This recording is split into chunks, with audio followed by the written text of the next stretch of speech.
Playback, The Lost Tapes. Originally written and voiced by Musical Pumpkin.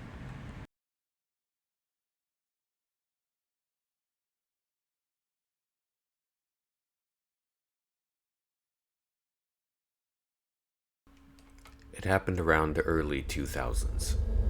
I was part of a logging crew that was planning to cut down an area of woodland that was, as we were told, unexplored. Right as we got to the work spot, we encountered this old hermit. We presumed he'd been living out there for a while. He had a whole beard, a bunch of gear, and of course a good old hunting rifle. We asked if any logging was on his land, assuming he owned any land in that area. He shook his head. Just to make sure, we showed him a spot on the map. We weren't thinking at the time, but when we showed him that spot, he became super serious. He said he didn't own anything in that area, then he wandered off and left us to our logging. Neither here nor there, we thought nothing of it, and went on with prepping to cut. When things started to go wrong is when we found one particular tree that didn't look right. It appeared dead and a little rotted. But what was stranger was the sap bleeding from the tree.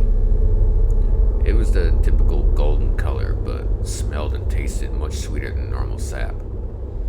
Our friend, Peterson, was the only one that tasted it. He took a whole gobful with his finger and ate it all up. His testament on the matter was that it was very sweet. So sweet, in fact, it almost hurt. We finished strong the first day and retired to a trailer for dinner. We had our workers' stew, then ended up ending the night with a few drinks. Peterson, by this point, was looking more worse for wear. He said he wasn't feeling well and excused himself for a bit. We kind of all laughed it off, saying that perhaps the sap didn't agree with him or something. We were throwing a whole bunch of funny business at him as he staggered out the door. Then, out of nowhere, there walks in the old man from earlier. He had his rifle gripped tightly in his hands, with an expression more serious than the last time we met him. He asked us one singular question. Did any of us eat the sap? We kind of all gave him a weird look. Not a single one of us knew what he was talking about. He asked us again. Finally, Bennett, another crew member, said that Peterson had some. He told him he just left, as he wasn't feeling well. He told us through gritted teeth that we needed to find him, that we needed to get the hell out of these woods. By this point, we were starting to get worried about our buddy, so I sent Bennett to go grab him. I then told the finer, older gentleman to lower his weapon before things started getting problematic. He obliged, but he finished with saying, "Son, it's already problematic." Bennett came back a short while later. We were all instantly alarmed as he came rushing back in with a worried expression and a fresh layer of sweat. I know he wasn't working in between here and there, so something had to be up. Just then, we heard something run into the door. We were all startled.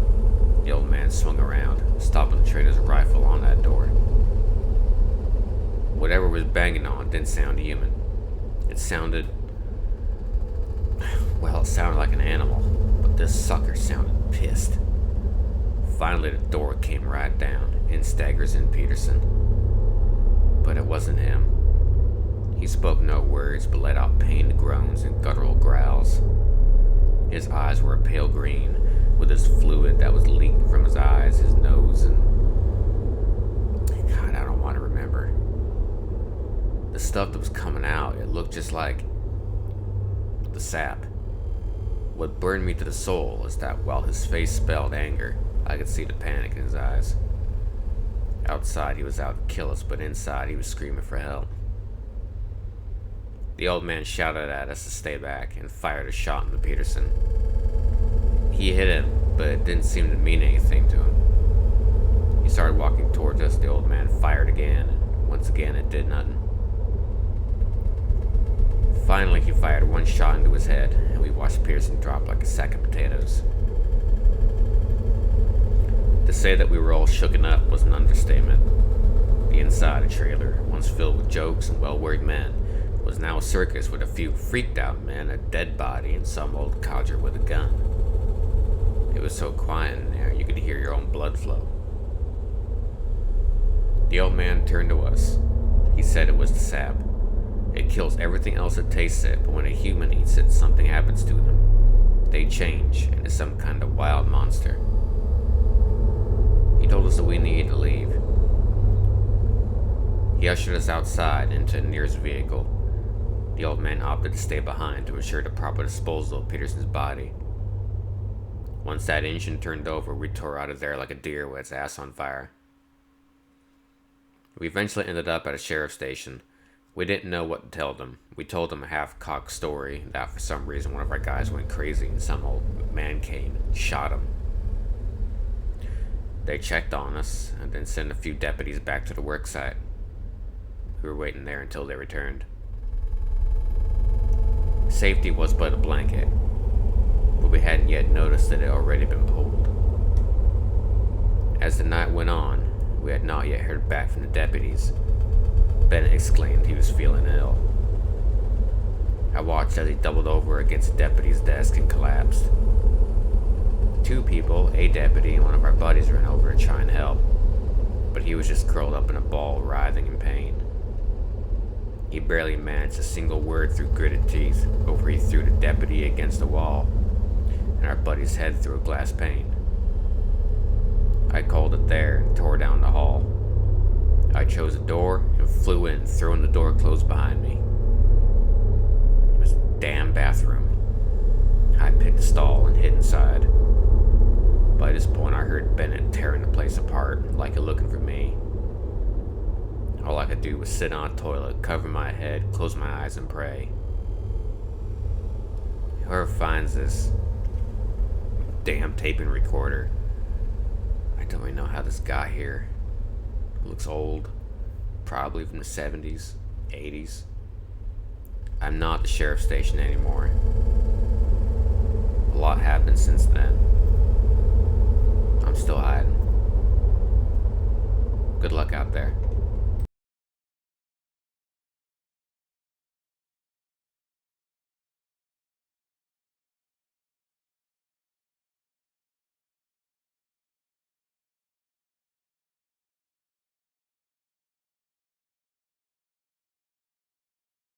Hey everybody, it's your good friend the Musical Pumpkin, back from watching your pumpkin patch. I hope you liked and enjoyed what you had to listen to today, episode 6 of Playback the Lost Tapes, The Devil's Sap.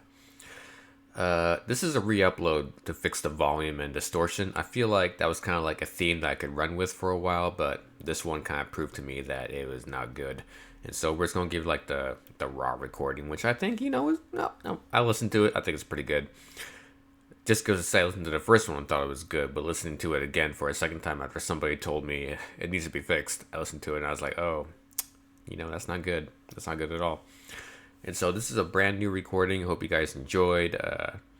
You guys get to listen to it again. Also with background ambience by the mighty King Ramses or T-Nix. His channel link will be in the description. Go check him out. He's an awesome dude. He streams, makes music, beats, and lots of other cool stuff like that. You should definitely check him out and tell him the pumpkin sent ya to go check out King Ramses / T-Nix because he's a real bro. And that horror ambience in the background that you got to hear was because of him. He made that. He's really dope. You should definitely go tell him and check him out and tell him that he's dope. But anyway. That's about it. Hope you enjoyed episode 6. Like and subscribe. Also got Instagram, MusicalPumpkinStudios on there if you want to stalk me. Let's see, what else? What else? I also stream and also got Fractured Stories, if you didn't already know. You totally could check out that series, which is 20 episodes in. And this is going to be, I think 6 episodes, 10 episodes per season for Playback versus 20 for Fractured Stories. I'll probably talk about an Instagram story or something like that. But anyway. Long goodbyes aside, stay awesome, folks. And from us at Musical Pumpkin Studios, stay dope.